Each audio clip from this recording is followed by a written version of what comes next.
Do we really need? How much, is that the 75 album? Good taters. Okay.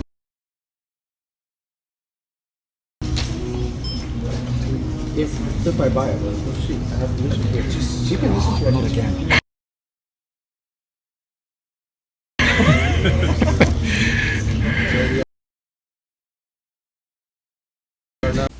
So on Sunday, the group of us went to, I think three, if I'm not mistaken, three record stores. I'm kind of losing track of what happened. And I was gifted some VCLT. So I'm going to talk about those records that I got and tell you what we did. So as I mentioned, we met at Sonic Boom, which is a good meeting place in Toronto. It's a very large record store. It's quite impressive if you've never been there. It has, on the upstairs, it has recent new and used arrivals, plus a lot of ephemera like books and pins and bags and things like that. So it's quite an impressive entry. And then in the basement, it's got this really quite large floor of records from all kinds of genres. So it's a good place to meet.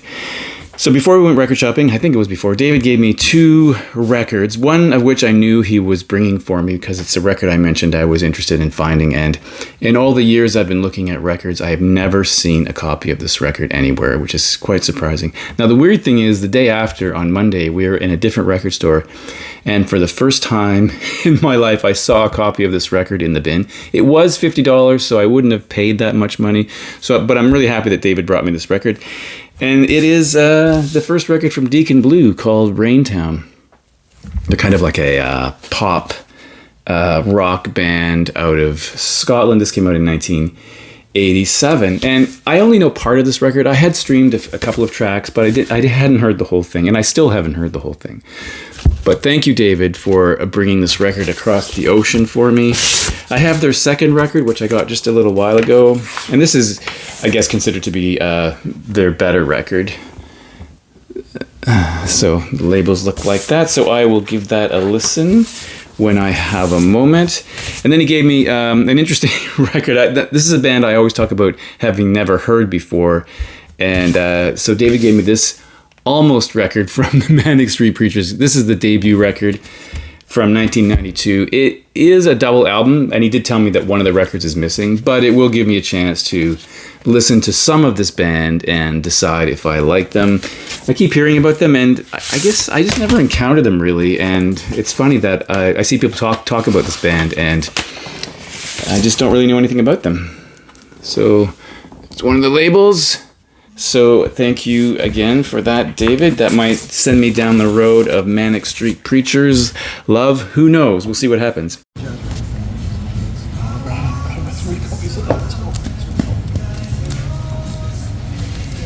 you got that one? You must have that one. Yeah. Everyone's got that one, haven't they? They do. You got that one? Yeah. It's really good. Best ever. And my father used to work at the Don Jail when we first came to Canada, and my father was his favorite jailer.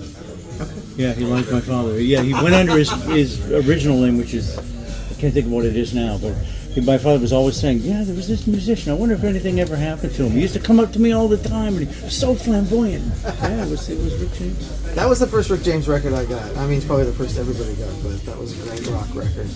And mine has a huge chunk of it missing because something fell on it. Wow. The first song.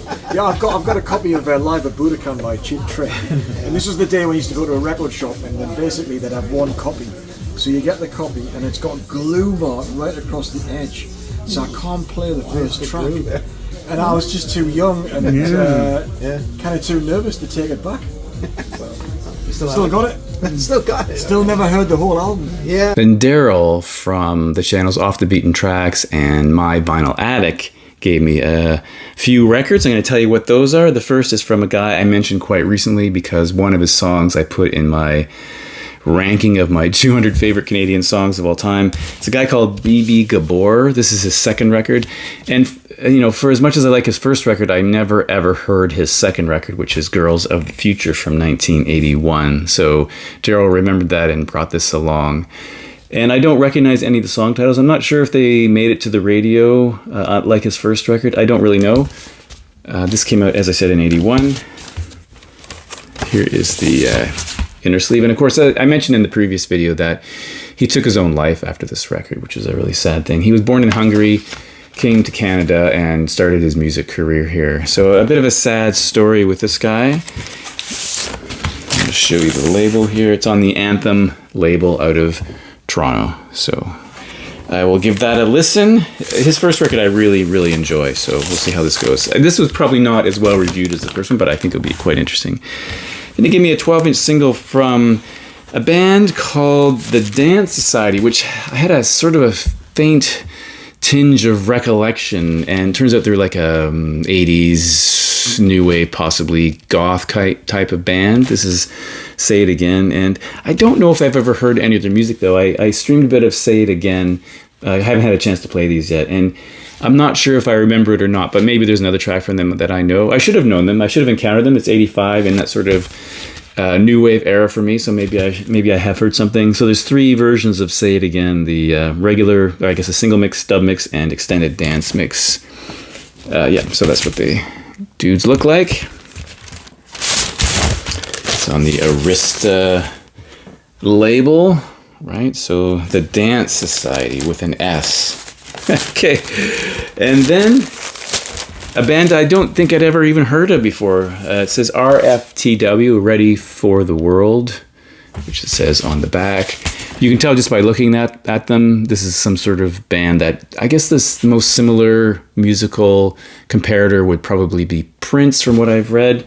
This is Love You Down, and side 2 is Human Toy. I did listen to this, never heard this before, but I can see why, you know, it kind of fits into the sort of, I guess, a little bit of a electro-funk, R&B electro-funk maybe.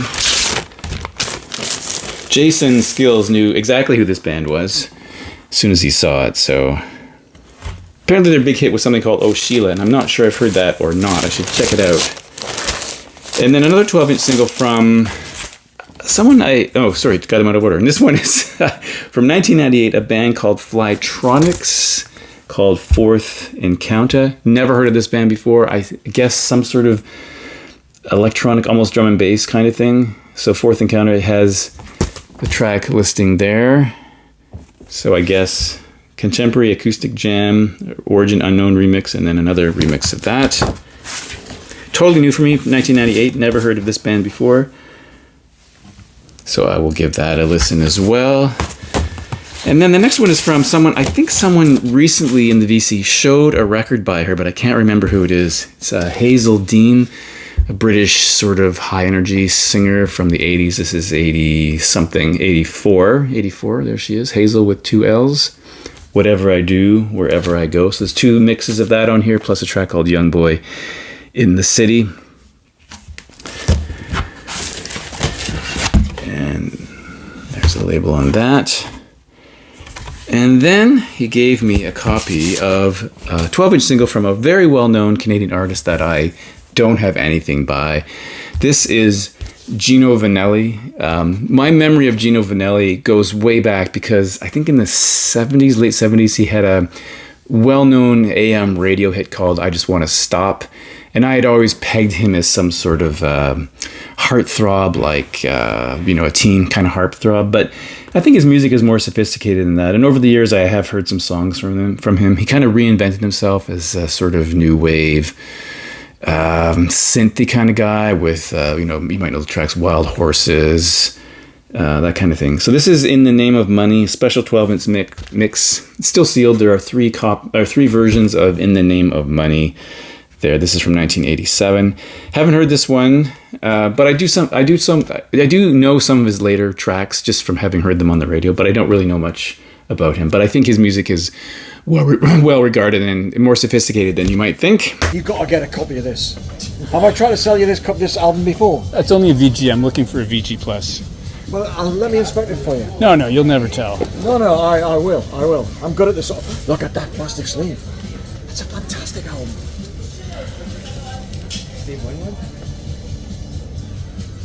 Yeah. Back in the bin. Yeah. Oh yeah? Yeah, so What kind of crop? I don't know, but apparently this was a good deal. So I looked it up on my AI told me this was a good deal, so I trusted it. Fingers crossed it was in good shape. So Years ago I said the landline's down the road where it was, and I said it basically because every time you listen to it there's something new comes out of it because it's so dense and so complex. Probably the one that moved me the most was Tricky Tail because I was one of the guys, the bands who wasn't worried about Peter Gabriel leaving, and the band delivered like, oh, it was fantastic. And I got to see them on that tour, it was amazing. So in Sonic Boom, I purchased 2 records. The first is one that I was more or less forced to buy. Everyone, and I mean everyone there, was telling me I should buy this record because I didn't have it. I do have other records by this band. This is Ricochet by Tangerine Dream, of course the German band formed in the late 60s, I believe. This is from 1975. There's 2 tracks on here. They're both sidelong tracks. Yeah, I have a few things.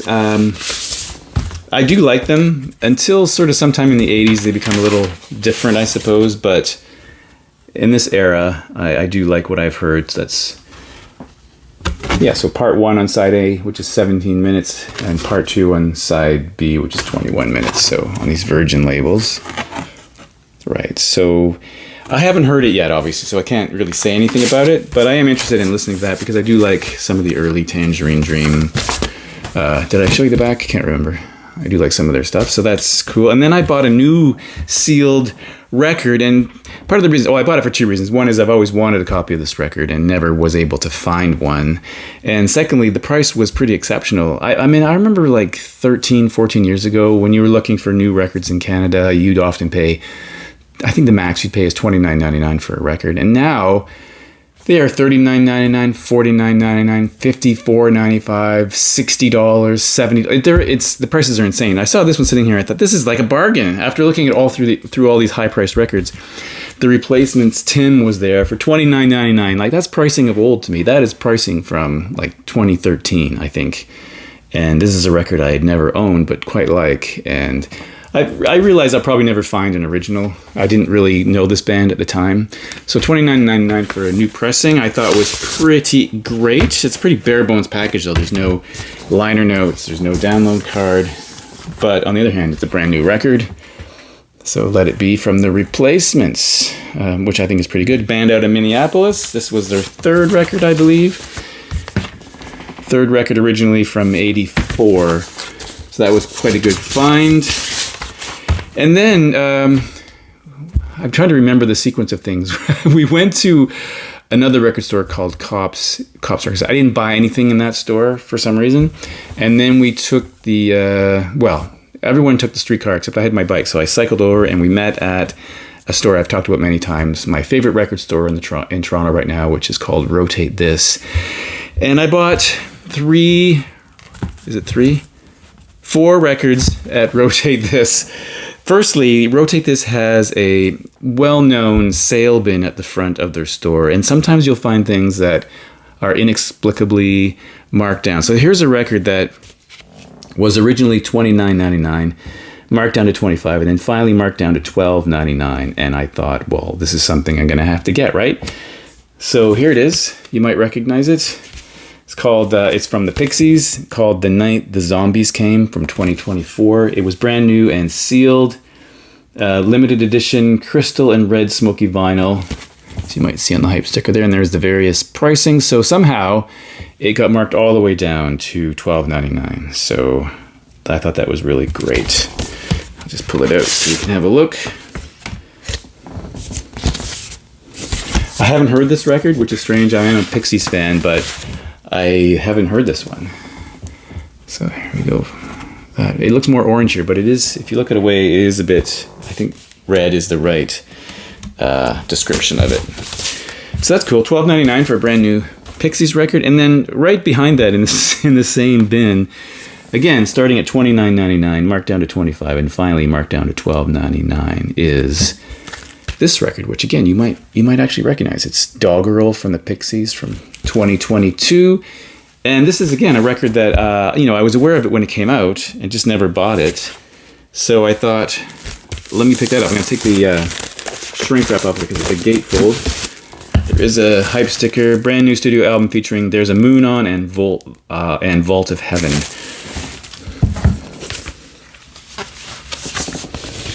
Right, so from 2022. And no download code, but here we go. I'll show you the vinyl on that one, which is red. So I was quite happy to get those. I guess, you know, when Indie Cindy came out, that was the first new Pixies I bought, and I think it's okay. I wasn't thrilled by it, so I guess I was a little nervous about whether I would like those, but for that price, it's really hard not to buy them. And then thirdly is a Record Store Day release from 2023. This one started out as pricing of $44.99, was then marked down to $24.99, and then finally marked down to $9.99. Brand new sealed copy of Urbane. Here's the pricing from David J., formerly of Bauhaus and, you know, Love and Rockets. And I'm going to buy this. It's originally 1992. This is a 2023 pressing. Originally only ever released on compact disc. And I'm going to pull out the records here. This is the first one. Of course, I haven't listened to this either, although I do know the record, but it's been forever since I've heard it. So pretty awful, just plain paper sleeve on that. And the other record here, so there's two. So that was an exceptional price, $10 for this record. So there's a separate, another record, same deal. So that was cool. I do like him. So that was an excellent find. I guess no one wanted to buy that. And finally, I bought a comeback album from my favorite synth pop band out of Canada, which is called Rational Youth. They released, before this record, they released two full-length records. One was called Cold War Nightlife, one was called Heredity, and then there was an EP. The last thing they released came out in 1985, and then 14 years later, in 1999, they released this record called To the Goddess Electricity. And it was originally released on CD in 1999, and this is a later repressing from I think 2014, I think. So I thought I would grab that. Now this is significantly different. Well, it's different from this CD because some of the songs are remixed, and there's two bonus tracks on here that aren't on the original release. Now, of course, this band was founded by two guys. One of them left, so we're just down to Tracy Howe. And this was released on a couple of different colors. This happens to be the blue variant. By the way, I should have mentioned that David J. record was a limited edition. I don't know how many was in the edition. This is also a limited edition. I don't know how many versions of it there were. You know, it's really, it's an electronic synth pop record. I only know a couple of tracks on here, but I was trying to round out my Rational Youth collection. There's a couple of EPs I'm missing, and I thought that was really cool to find. I'd never, ever seen a copy of this anywhere in my life. So I thought it was really cool to see that sitting there in the bin. So that is it. Later today, I am driving down to pick up David and Jack, and then we're heading to Buffalo, so you'll hear more from us at the party or before the party. Thanks for watching, and I'll see you in the next video.